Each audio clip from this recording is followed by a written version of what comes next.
داخله حملوري ترين بريج الجماعة. براجع بكره براو قدي ورا وقف مات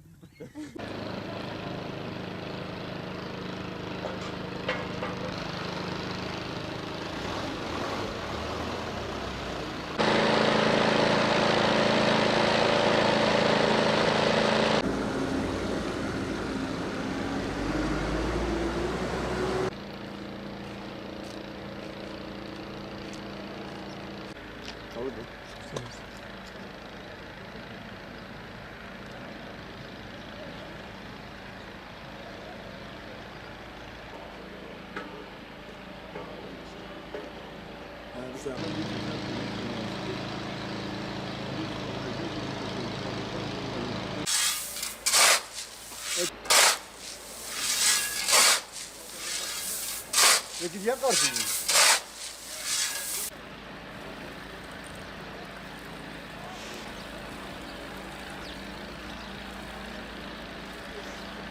Bu seneki kuraklık hem hububatçıları hem çiftçileri, hayvancıları ve bu sektörde çalışan herkesi ciddi manada etkilemiştir. Ve bu etki şu anda da devam ediyor. Yaklaşık olarak 7 aydır bu bölgede yağış yok. Yani tarımın dışında hayvancılığa da ciddi manada zararları var. Yani şu anda hayvan dışarıda otlatacak alan bulamıyor. Yok yani. Bunun için devletimizin bazı politikalarının olmasını bekliyoruz.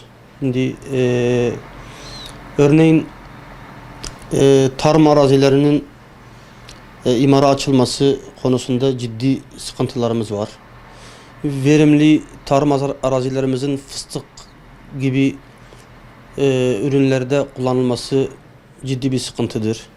Ve kuraklığa karşı da mutlaka sulu tarıma geçmek zorundayız.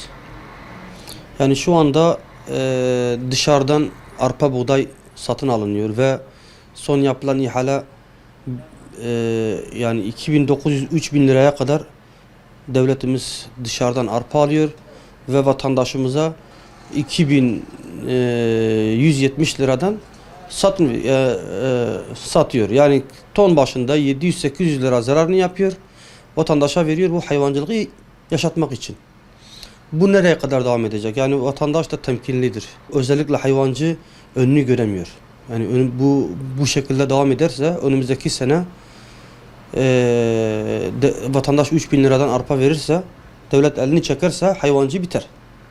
Yani hayvancı bitirmemek için özellikle kendi öz kaynaklarımıza yönelmemiz gerekir. Daha çok arpa ve buğday üretmek zorundayız. Fıstık peşinden koşarken ekmek derdine düşebiliriz. Şu anda ciddi bir sıkıntıyla karşı karşıyayız. Fiyatlar geçen seneye oranla %100'lere varan yükselişler oldu. Yani geçen sene 1300 liraya aldığımız arpa bu sene 2500, 600, 700, 800 lirayı da buldu tonu. Mercimek 2 katı oldu. Buğday 1600'lerden 2500 lira. Efendime söyleyeyim yem fiyatları gene 2 kat arttı. Şimdi hayvancı et fiyatları artmadı. Yani et fiyatları geçen sene fiyatlarıyla aynı. Böyle bir durum da var hayvancılıkta. Hayvancılık tamamen maliyetler yüksek olduğu zaman et fiyatları düşüyor. Maliyetler düşük olduğu zaman et fiyatları yükseliyor. Hayvancı baktığı zaman kazanamıyor, verdiğini alamıyor, verdiğini alamayınca satıyor. Herkes sattığı zaman da bir bolluk oluşuyor. O bollukta hayvancı ciddi manada zarar görüyor. Bu sefer hayvancı kaçtığı zaman hayvan besleyecek adam bulmakta zorluk çekeceğiz. Öyle bir görüntü şu anda önümüzde var. Zaten kuraklık takdir ilahidir. Yani bunu hükümete falan bağlayamayız. Yalnız bunun önüne geçmek için sulu tarıma geçmemiz gerekir. Akarsularımız akıyor, boş akıyor. Barajların yapılması, kanalların yapılması, mevcut kanallara su bırakılması. Sulu tarım. Sulu tarımdan başka şu anda Yurt dışından yaptığımız arpa ithalatı ile ilgili bu hepimizin cebinden çıkıyor. Sonuçta milli gelirimizi biz yabancı devletlere veriyoruz. Onun için arpa ve buğday üretimine ağırlık verilmesi, devletimizin arpa ve buğday üretimiyle ilgili teşvikler belirlemesi ve mevcut kanallara su verilip yanında da ek kanallar yapılması şarttır.